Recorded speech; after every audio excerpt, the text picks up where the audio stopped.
একটু তোর মনে আছে তুই বলতিস না চিংড়ি মাছের মালাইকারি বড় লোকরাই খায়, আজকে তোকে দেখাবো গরিবের ঘরেও রাজভোগ হয়। তাই নেই? আচ্ছা দেখি কেমন রাজভোগ করো আজকে। সেইটা আর বন্ধুরা আপনারা ভিডিওটি স্কিপ করবেন না, ভিডিওটি প্রথম থেকে শেষ পর্যন্ত দেখুন। এই ভিডিও থেকে আমি কিছু প্রশ্ন করব আপনাদেরকে, সেই প্রশ্ন সঠিক উত্তর দিতে পারলে আপনারা যে কমেন্ট করবেন সেই কমেন্টের স্ক্রিনশট আমি আমার পরবর্তী ভিডিওতে তুলে ধরবো। আর কমেন্ট যখন করবেন কমেন্টের সাথে আপনার নামটাও দিয়ে দেবেন। তাই ভিডিওটা বন্ধুরা পুরোপুরি দেখতে থাকুন শেষ পর্যন্ত। বন্ধুরা আজকে আমি চিংড়ি মাছের মালাইকারিটা অন্যরকমভাবে করব। সবাই তো ক্রিম কেওড়া জল দিয়ে করে, আমি কেওড়া জল ক্রিম ছাড়া আজকে অন্যরকমভাবে করবো চিংড়ি মাছের মালাইকারিটা, আপনারা দেখতে থাকুন।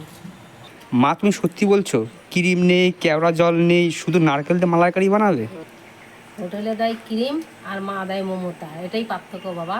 এটা খালি দেখতে থাকুন আপনারা কিভাবে রান্না হয়, মায়ের মমতা দিয়ে রান্না হবে।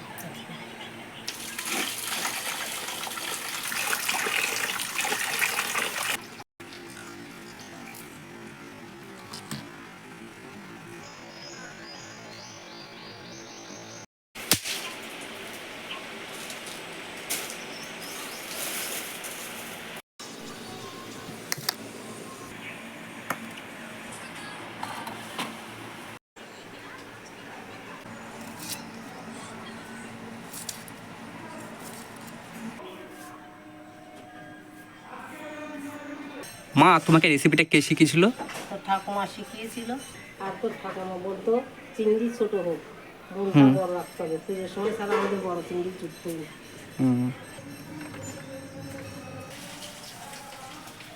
মা তাহলে ছোট চিংড়িতে কি স্বাদ আসবে?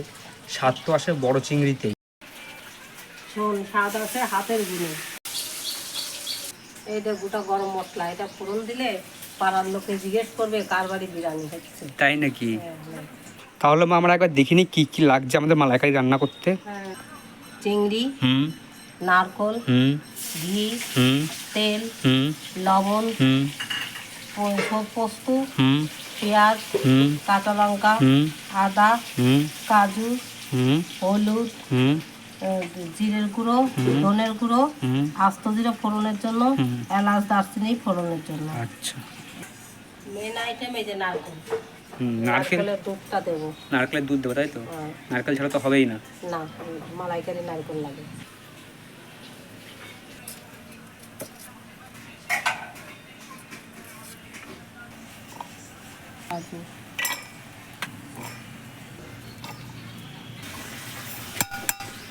এটা ধনের গুঁড়ো,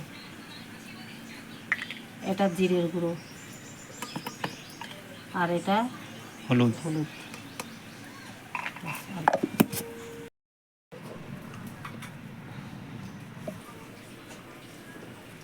জিরে, শুকনো লঙ্কা, এলাচ, দারচিনি, লবঙ্গ।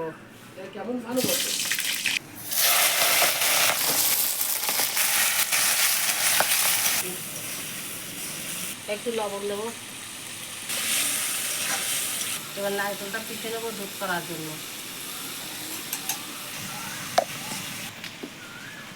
বাহ, নারকেলের দুধ রেডি। আচ্ছা মা তুমি তো কখনো মাপঝোপ করো না, নারকেলের দুধ কতটা দেবে তুমি বোঝো কি করে? চোখের আন্দাজ বাবা, নারকেলের দুধ হবে চিংড়ি গায়ে শাড়ির মতো, বেশি হলে ডুবে যাবে, কম হলে লজ্জা পাবে। বাবা, বেশি হলে ডুবে যাবে, কম হলে লজ্জা পাবে।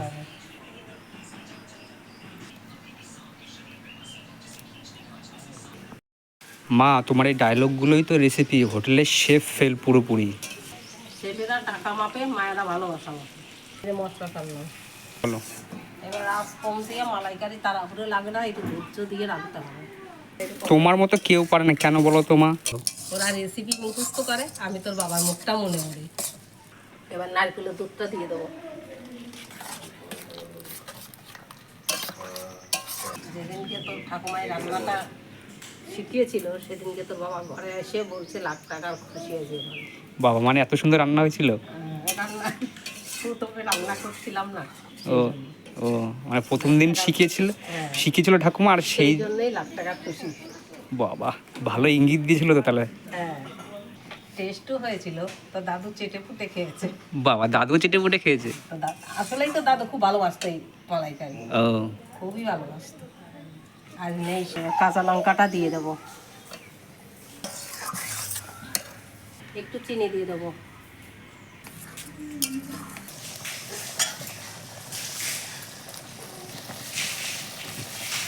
এবার ঘিটা দিয়ে নামাবো। তাহলে আমাদের মালাইকারি রেডি, তাই তো?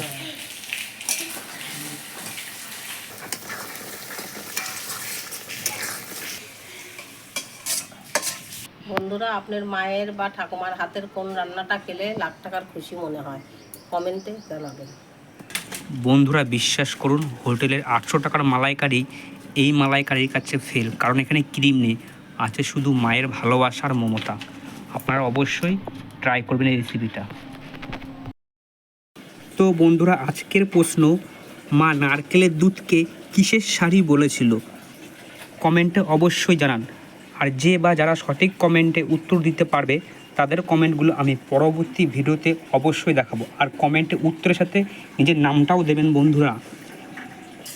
আপনাদের সাথে দেখা হবে আর একটি পরবর্তী নতুন ভিডিওতে। ততক্ষণ আপনারা সুস্থ থাকুন, ভালো থাকুন, আর নিজের মায়ের খেয়াল রাখুন আর যত্ন নিন।